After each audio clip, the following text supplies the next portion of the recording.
കുട്ടികളെ, ഇന്നത്തെ വീഡിയോയിൽ ഉൾപ്പെടുത്തിയിട്ടുള്ളത് 7ാം ക്ലാസ്സിൻ്റെ സോഷ്യൽ സയൻസ് ക്വസ്റ്റ്യൻ പേപ്പറാണ് കേട്ടോ. 7ാം ക്ലാസ്സിന് വേണ്ടിയിട്ട് സയൻസ്, സോഷ്യൽ എന്നീ വിഷയങ്ങൾ നൽകുന്നുണ്ട്. കൂടാതെ USS ക്ലാസ്സുകളും നൽകുന്നുണ്ട്. മക്കളെല്ലാവരും നമ്മുടെ ചാനൽ സബ്സ്ക്രൈബ് ചെയ്യണം കേട്ടോ. പ്രവർത്തനം 1. മധ്യകാല ഇന്ത്യയിലെ ചില ചരിത്ര ശേഷിപ്പുകളുടെ ചിത്രങ്ങളാണ് നൽകിയിരിക്കുന്നത്. ചെങ്കോട്ട, ഹംപി. ഏതൊക്കെ രാജഭരണ കാലത്താണ് ഇത് നിർമ്മിക്കപ്പെട്ടത്? ചെങ്കോട്ട മുഗൾ ഭരണകാലത്ത്, ഹംപി വിജയനഗര കാലത്ത്. അക്ബർ ചക്രവർത്തിയെക്കുറിച്ച് ജസൂട്ട് പാതിരിയായ പീറി ജാറിക്കിൻ്റെ കുറിപ്പിൽ നിന്നുള്ള ചില വാക്യങ്ങളാണ് താഴെ കൊടുത്തിട്ടുള്ളത്. ഇവയിൽ നിന്ന് അക്ബർ ചക്രവർത്തിയുടെ ഏതൊക്കെ സവിശേഷതകളാണ് നിങ്ങൾക്ക് കണ്ടെത്താൻ കഴിയുക? കുറച്ച് നൽകിയിട്ടുണ്ടല്ലേ. കിഴക്കിനെ വിറപ്പിച്ച ചക്രവർത്തി. ഇനി അടുത്ത് നോക്കാം. ശക്തനായ ഭരണാധികാരി. ജാതി മത പരിചിത അപരിചിത വ്യത്യാസമില്ലാതെ ജനങ്ങൾക്ക് പരിഗണന നൽകി. തുല്യനീതി നടപ്പിലാക്കിയ ചക്രവർത്തി. ശക്തരോട് ശക്തമായും അശക്തരോട് കരുണയോടും പെരുമാറി. ജനങ്ങൾക്കെല്ലാം പ്രിയപ്പെട്ട ചക്രവർത്തി. 2. നമ്മുടെ ഭരണഘടനയിൽ ഉൾപ്പെടുത്താൻ ഗാന്ധിജി ആഗ്രഹിച്ച കാര്യങ്ങളാണ് താഴെ കൊടുത്തിരിക്കുന്നത്. ഇവ ഭരണഘടനയുടെ ഏതെല്ലാം ആശയങ്ങളുമായി ബന്ധപ്പെട്ടിരിക്കുന്നു? ഇതിൽ ആൻസർ കൊടുത്തിട്ടുണ്ട്. ലിംഗനീതി, തുല്യത, സാഹോദര്യം, പരമാധികാരം. ദരിദ്രരായ മനുഷ്യർക്ക് രാജ്യത്തെ രൂപപ്പെടുത്തുന്നതിൽ കാര്യക്ഷമമായ ശബ്ദമുണ്ടാക്കണം. ഇത് തുല്യതയാണ് അല്ലേ. 2. പുരുഷന്മാരുടെ അവകാശങ്ങൾ അതേപോലെ സ്ത്രീകൾക്കും അനുഭവിക്കാവുന്ന ഇന്ത്യ. അതേതാണ്? ലിംഗനീതി അല്ലേ. 3. എല്ലാ പ്രതിസന്ധികളിൽ നിന്നും രക്ഷാകർതൃത്വത്തിൽ നിന്നും ഇന്ത്യയെ മോചിപ്പിക്കുന്ന ഭരണഘടന. പരമാധികാരം. ഉച്ചനീചിത്വങ്ങളില്ലാതെ എല്ലാ സമുദായക്കാരും തികഞ്ഞ സൗഹാർദ്ദത്തോടെ ജീവിക്കുന്ന ഇന്ത്യ. ഇതിനേതാവും? സൗഹാർദ്ദം, സാഹോദര്യം അല്ലേ. അടുത്തത്, ഇന്ത്യൻ ഭരണഘടന ഔദ്യോഗികമായി നിലവിൽ വന്ന ദിവസം ഏതു പേരിലാണ് നാം ആചരിക്കുന്നത്? റിപ്പബ്ലിക് ദിനം. പ്രവർത്തനം 3. 12ാം നൂറ്റാണ്ടിൽ കന്നഡ ദേശത്ത് ജീവിച്ചിരുന്ന തത്വചിന്തകനും സാമൂഹിക പരിഷ്കർത്താവുമായിരുന്ന ബസവണ്ണ. ഇതിലുള്ള ഫസ്റ്റ് ക്വസ്റ്റ്യന് നൽകിയിരിക്കുന്നവയിൽ ബസവണ്ണയുമായി ബന്ധപ്പെട്ട പ്രസ്താവനകൾ ഏതെല്ലാം? എ. വീരശൈവ പ്രസ്ഥാനം സ്ഥാപിച്ചു. ഡി ആണല്ലേ. ചർച്ചയിൽ രൂപപ്പെടുന്ന ആശയങ്ങളെ വചനങ്ങൾ എന്ന പേരിൽ ജനങ്ങളിലേക്ക് എത്തിച്ചു. ആൻസർ എയും ഡിയുമാണ്. ചോദ്യം, ബസവണ്ണ സ്ഥാപിച്ച അനുഭവ മണ്ഡപം സാമൂഹ്യ മാറ്റത്തിന് എങ്ങനെ സഹായിച്ചു? വിശദമാക്കുക. ബസവണ്ണ സ്ഥാപിച്ച ആത്മീയ ചർച്ചാവേദിയാണ് അനുഭവ മണ്ഡപം. ജാതി, ലിംഗവിവേചനം എന്നിവ പരിഗണിക്കാതെ എല്ലാവർക്കും ചർച്ചകളിൽ പങ്കെടുക്കാൻ അവസരം നൽകി. ആത്മീയ ചർച്ചകൾക്കും അറിവ് പുതുക്കലിനുമായിട്ടാണ് ജനങ്ങൾ അനുഭവ മണ്ഡലത്തിൽ എത്തിയിരുന്നത്. ചർച്ചയിൽ ഉയർന്നു വന്ന ആശയങ്ങളെ വചനങ്ങൾ എന്ന പേരിൽ ജനങ്ങൾക്ക് പകർന്നു നൽകി. അല്ലാമ പ്രഭു, അക്ക മഹാദേവി എന്നിവർ അനുഭവ മണ്ഡലത്തിലെ ചർച്ചകളിൽ നേതൃത്വം നൽകി. പ്രവർത്തനം 4. മികച്ച ഗായികക്കുള്ള 2020 ദേശീയ ചലച്ചിത്ര പുരസ്കാരം ലഭിച്ചത് നഞ്ചിയമ്മക്കായിരുന്നു. ഗോത്ര വിഭാഗത്തിൽ നിന്ന് ഈ പുരസ്കാരം നേടുന്ന ആദ്യത്തെയാളാണ് നഞ്ചിയമ്മ. അപ്പോൾ എന്താ പറയുന്നത്? ആദ്യത്തെ ചോദ്യം നോക്കാം. ഗോത്ര ജനതയുടെ കലാ സാംസ്കാരിക ജീവിതത്തെക്കുറിച്ച് അറിയുന്നതിന് വേണ്ടി നഞ്ചിയമ്മയുമായി അഭിമുഖം നടത്തുന്നതിനാവശ്യമായ ചോദ്യങ്ങൾ തയ്യാറാക്കുക. പ്രസക്തമായ 5 ചോദ്യങ്ങളെങ്കിലും ഉണ്ടായിരിക്കണം. ഇതാ മക്കളെ, ഞാൻ കുറച്ച് എഴുതിയിട്ടുണ്ട്. നിങ്ങൾക്കറിയാവുന്നവ നിങ്ങൾ ഇഷ്ടത്തിന് എഴുതി ചേർക്കുക കേട്ടോ. 1. നിങ്ങൾക്ക് സമൂഹത്തിൽ നിന്ന് എന്തെങ്കിലും തരത്തിൽ വേർതിരിവ് നേരിട്ടിട്ടുണ്ടോ? 2. സമൂഹത്തിൽ നിന്ന് എന്തൊക്കെ തരത്തിലുള്ള വിവേചനമാണ് നേരിട്ടിട്ടുള്ളത്? 3. നിങ്ങൾക്ക് പച്ചമരുന്നിനെക്കുറിച്ച് ഒരുപാട് അറിയാമെന്ന് കേട്ടിട്ടുണ്ട്. അതിലെ കുറച്ചു കാര്യങ്ങൾ ഞങ്ങൾക്കും പറഞ്ഞു തരുമോ? അങ്ങനെയൊക്കെ ചോദിക്കാം അല്ലേ.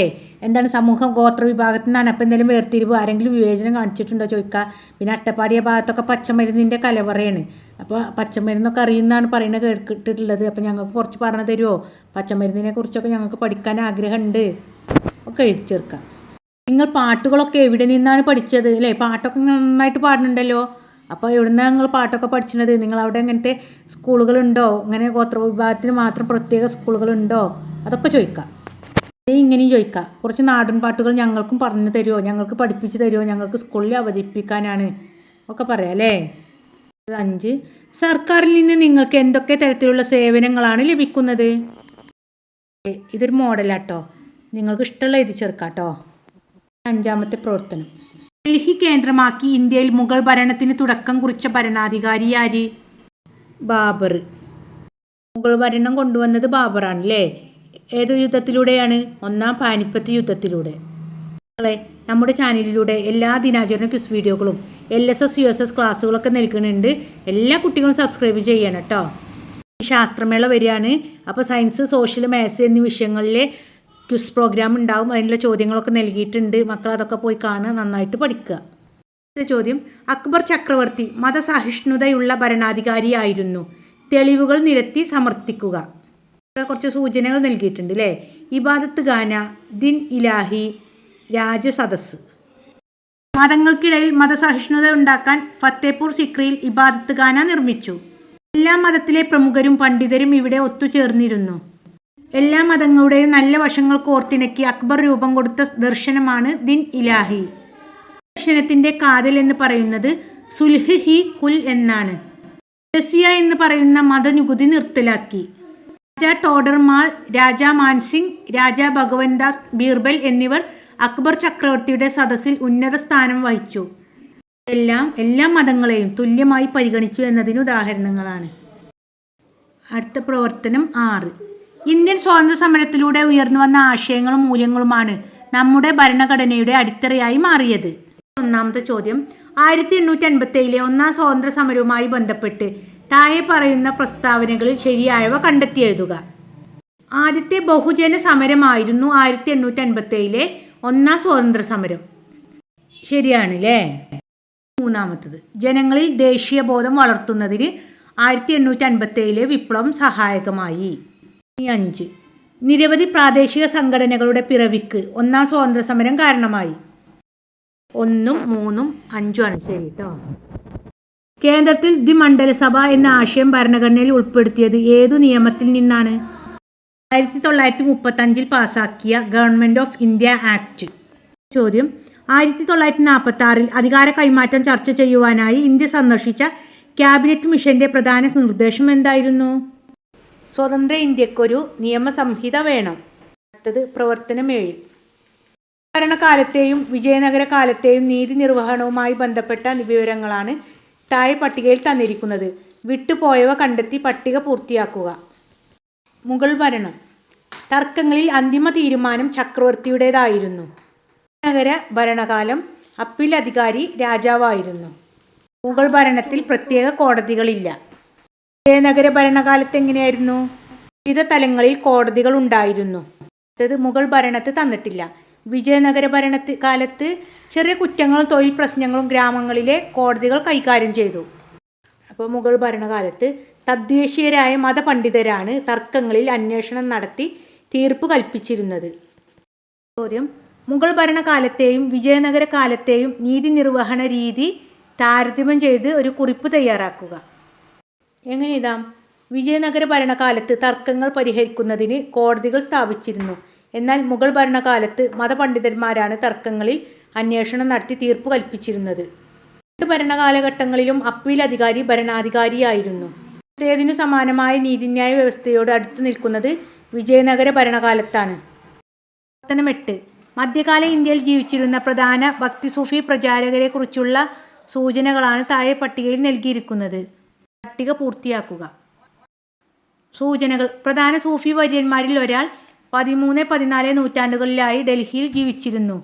ഷെയ്ഖ് നിസാമുദ്ദീൻ ഔലിയ. 12-ാം നൂറ്റാണ്ടിൽ കന്നഡ ദേശത്ത് ജീവിച്ചിരുന്നു. കന്നഡ ഭാഷയിലാണ് രചനകൾ നടത്തിയിരുന്നത്. വീരശൈവ എന്ന പ്രസ്ഥാനം ആരംഭിച്ചു. ബസവണ്ണ. 15-ാം നൂറ്റാണ്ടിൽ ഉത്തർപ്രദേശിൽ ജീവിച്ചിരുന്നു. ദോഹകൾ എന്നറിയപ്പെടുന്ന കീർത്തനങ്ങളിലൂടെ ആശയങ്ങൾ പ്രചരിപ്പിച്ചിരുന്നു. ആരാണ്? കബീർ. മാപ്പിൽ അടയാളപ്പെടുത്താനാണ് കേട്ടോ. പൂന്താനം, ഖാജ മൊയിനുദ്ദീൻ ചിസ്തി, കാരക്കൽ അമ്മയാർ എന്നിവർ ഭക്തി സൂഫിയ പ്രചാരകരായിരുന്നു. ജീവിച്ചിരുന്ന സംസ്ഥാനങ്ങൾ കണ്ടെത്തി തന്നിട്ടുള്ള ഇന്ത്യയുടെ ഔട്ട്ലൈൻ മാപ്പിൽ അടയാളപ്പെടുത്തുക. പൂന്താനം കേരളത്തിലാണ്. ഖാജ മൊയിനുദ്ദീൻ ചിസ്തി രാജസ്ഥാന്, കാരക്കൽ അമ്മയാർ തമിഴ്നാട്. ഓക്കെ മക്കളെ, സയൻസിൻ്റെ ക്വസ്റ്റ്യൻ പേപ്പറും വിട്ടിട്ടുണ്ട്, അതും കൂടി പോയി കാണണം. മക്കളെ, USSൻ്റെ ക്ലാസ്സുകളൊക്കെ നമ്മുടെ ചാനലിലൂടെ നൽകുന്നുണ്ട് കേട്ടോ. കൂടാതെ ദിനാചരണ ക്വിസ് വീഡിയോകൾ നൽകുന്നുണ്ട്. എല്ലാവരും സബ്സ്ക്രൈബ് ചെയ്യണേ. USSന് വേണ്ടിയിട്ടുള്ളൊരു group channel link description box നൽകുക. മക്കളൊക്കെ ജോയിൻ ചെയ്യണം കേട്ടോ.